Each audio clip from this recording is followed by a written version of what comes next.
അസ്സലാമു അലൈക്കും വറഹ്മത്തുള്ളാഹി. ബിസ്മില്ലാഹിർ റഹ്മാനിർ റഹീം. സൂറത്ത് യൂനിസിലെ 99, 100 ആയത്തുകളാണ് ഇന്ന് പഠിക്കുന്നത്. മനുഷ്യർ സത്യവിശ്വാസം സ്വീകരിക്കുന്നതും തള്ളിക്കളയുന്നതുമായി ബന്ധപ്പെട്ട അടിസ്ഥാനപരമായ കാര്യമാണ് ഈ ആയത്തുകളിൽ പറയുന്നത്. അള്ളാഹു ഈ ലോകത്ത് മനുഷ്യനെ സൃഷ്ടിച്ചു വിട്ടിട്ടുള്ളത് സന്മാർഗവും ദുർമാർഗവും സ്വീകരിക്കാനുള്ള സ്വാതന്ത്ര്യം നൽകിക്കൊണ്ടാണ്. മനുഷ്യൻ ഇതിൽ ഏത് മാർഗം സ്വീകരിച്ചാലും അള്ളാഹുവിന് അതിൽ ലാഭമോ നഷ്ടമോ ഒന്നുമില്ല.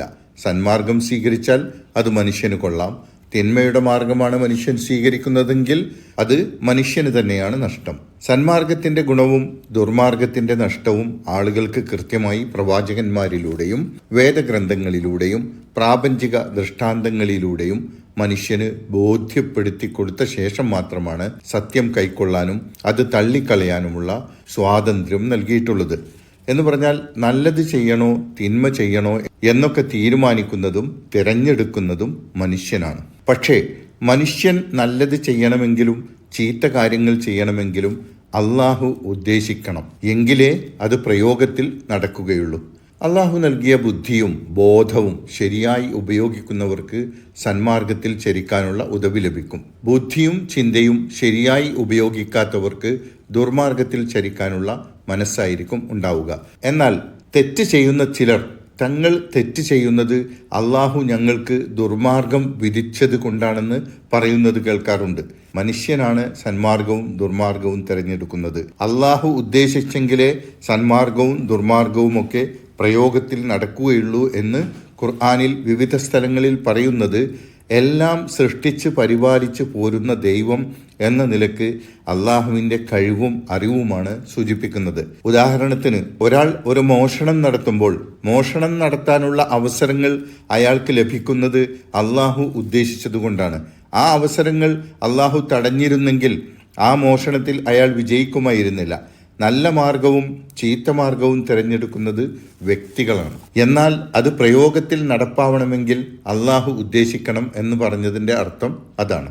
വലൗ ശാഅ റബ്ബുക ലആമന മൻ ഫിൽ അർളി കുല്ലുഹും ജമീഅ അഫഅൻത തുക്രിഹുൻ നാസ ഹത്താ യകൂനൂ മുഅ്മിനീൻ വമാ കാന ലിനഫ്സിൻ അൻ തുഅ്മിന ഇല്ലാ ബിഇദ്നില്ലാഹ് വയജ്അലു الرجز على الذين لا يعقلون.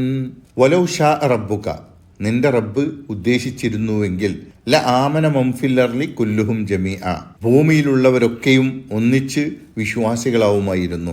അങ്ങനെ അള്ളാഹു ഉദ്ദേശിച്ചിട്ടില്ല. ഓരോരുത്തർക്കും നന്മ തിന്മകൾ തിരഞ്ഞെടുക്കാനുള്ള സ്വാതന്ത്ര്യം നൽകിയാണ് അള്ളാഹു സൃഷ്ടിച്ചു വിട്ടിട്ടുള്ളത്. എല്ലാവരെയും ഒരുപോലെ വിശ്വാസികളാക്കണമായിരുന്നുവെങ്കിൽ തിന്മ ചെയ്യുന്ന അവസരങ്ങൾ ഇല്ലാതാക്കിയാൽ മതിയായിരുന്നല്ലോ. എന്നാൽ പക്ഷികളെയും മത്സ്യങ്ങളെയും ജന്തുക്കളെയും ഒക്കെ സൃഷ്ടിച്ച പോലെയല്ല മനുഷ്യനെ അള്ളാഹു സൃഷ്ടിച്ചിട്ടുള്ളത്. പ്രവാചകന്മാർക്ക് പോലും ഒരാളെ സന്മാർഗത്തിലേക്ക് നിർബന്ധിച്ചിട്ട് കൊണ്ടുവരാൻ അവകാശമില്ല. അങ്ങനെ ചെയ്താൽ അത് അള്ളാഹു മനുഷ്യന് കൊടുത്ത സ്വാതന്ത്ര്യത്തെ നിഷേധിക്കലായി മാറും. അഫ അൻത തുക്രിഹുന്നാസ ഹത്താ യകൂനൂ മുഅ്മിനീൻ, എന്നിട്ട് താങ്കൾ ജനങ്ങളെ നിർബന്ധിക്കുകയാണോ അവർ സത്യവിശ്വാസികളാകുവാൻ? അള്ളാഹു അങ്ങനെ തീരുമാനിച്ചിട്ടില്ല. എന്നിരിക്കെ താങ്കൾ ജനങ്ങളെ മുഴുവൻ ഇസ്ലാമിലേക്ക് ബലാത്കാരമായി കൊണ്ടുവരാനാണോ ആഗ്രഹിക്കുന്നത്? നബി സല്ലല്ലാഹു അലൈഹി വസല്ലം വാസ്തവത്തിൽ അങ്ങനെ ചെയ്തതുകൊണ്ടുള്ള ആക്ഷേപമാവില്ല ഇത്. മറിച്ച് നബി സല്ലല്ലാഹു അലൈഹി വസല്ലമയാണെങ്കിലും മറ്റു പ്രവാചകന്മാരാണെങ്കിലും അതുപോലെ ഇസ്ലാമിക പ്രബോധന പ്രവർത്തകരാണെങ്കിലും ജനങ്ങൾ ഇസ്ലാമിലേക്ക് വന്നെങ്കിൽ എന്നാഗ്രഹിക്കുന്നവരാണ്. അവരോടാണിത് പറയുന്നത്. ആളുകൾ ഇസ്ലാമിലേക്ക് വരാത്തതിൽ നിങ്ങൾ വിഷമിക്കേണ്ട. ആളുകൾ സ്വയം സന്നദ്ധരായി ഇസ്ലാമിലേക്ക് വരുന്നതാണ് അള്ളാഹു ഇഷ്ടപ്പെടുന്നത്. അല്ലാതെ നിർബന്ധിച്ച് ബലാത്കാരമായി ഇസ്ലാമിലേക്ക് ആരെയും കൊണ്ടുവരണമെന്ന് അള്ളാഹു ഉദ്ദേശിച്ചിട്ടില്ല എന്നാണ് ഇതിൽ സൂചിപ്പിക്കുന്നത്. തുടർന്ന് അടുത്ത ആയത്തിൽ പറയുന്നു, വമാ കാന ലിനഫ്സിൻ അൻ തുഅ്മിന ഇല്ലാ ബിഇദ്നില്ലാഹ്, അള്ളാഹുവിൻ്റെ ഉദവിയില്ലാതെ ഒരാൾക്കും സത്യവിശ്വാസിയാകാൻ സാധിക്കുകയില്ല. അള്ളാഹു ഉദ്ദേശിച്ചാലേ സത്യവിശ്വാസിയാകാൻ സാധിക്കുകയുള്ളൂ. ആമുഖത്തിൽ വിശദീകരിച്ചതാണ് ഇക്കാര്യം. വയജ്അലു الرجس على الذين لا يعقلون, ബുദ്ധി ഉപയോഗിക്കാത്തവർക്ക് അവൻ മ്ലേച്ഛത വിധിക്കുകയും ചെയ്യുന്നു. അള്ളാഹു നൽകിയ ബുദ്ധി ഉപയോഗിക്കുന്നവർക്കാണ് സന്മാർഗത്തിലെത്താൻ കഴിയുക.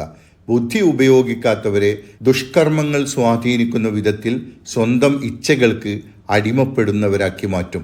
അവർക്ക് നേർവഴി ലഭിക്കാനുള്ള ഉദവി ലഭിക്കുകയില്ല എന്നാണ് പറയുന്നത്. അള്ളാഹു സുബ്ഹാനഹു വ തആല നമ്മെ എല്ലാവരെയും അവൻ്റെ നേർമാർഗത്തിലാക്കി അനുഗ്രഹിക്കുമാറാകട്ടെ. അസ്സലാമു അലൈക്കും വറഹ്മത്തുള്ളാഹി വബറകാതുഹു.